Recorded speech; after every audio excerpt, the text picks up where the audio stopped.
If you want your Mustang to be able to keep up with some lighter cars and the canyons and the curves, then you need to pick up these suspension parts.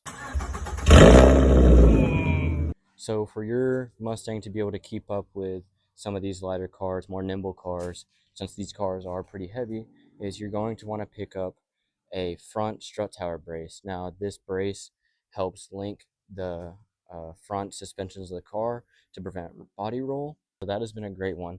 It also looks amazing under the engine bay. It says Ford Racing, so that was another great plus. And I haven't had really any complaints with this strut tower brace. So the next thing that you're going to want to pick up is actually in the back of the car. So this is a rear strut tower brace, just like the front one. It links the rear strut towers of the car, and it was a super easy install. You just bolt it in there and bolt it in over there on the same side. The only issue that I had with the SR Performance brace is that the top of my rear strut tower was missing a little rubber piece and it was causing some really bad squeaking.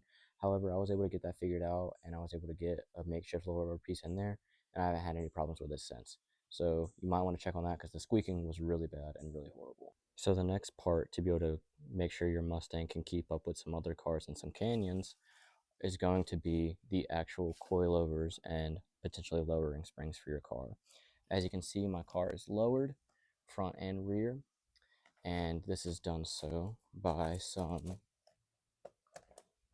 you can't really see them through there. There's no great way to see these, but let's see. But if I turn my wheel, I could. Let's go to the rear. I've got some Coney front and rear shocks. I've got some Coney front and rear shocks along with front and rear lowering springs.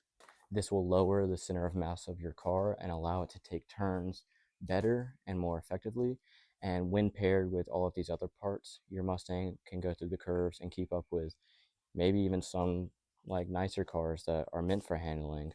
I haven't tested that out. I'm not sure about that, but all of these parts will keep your Mustang chassis from rolling and flexing and will allow it to take turns more efficiently and faster. Thank you all for watching and stay tuned for the next video.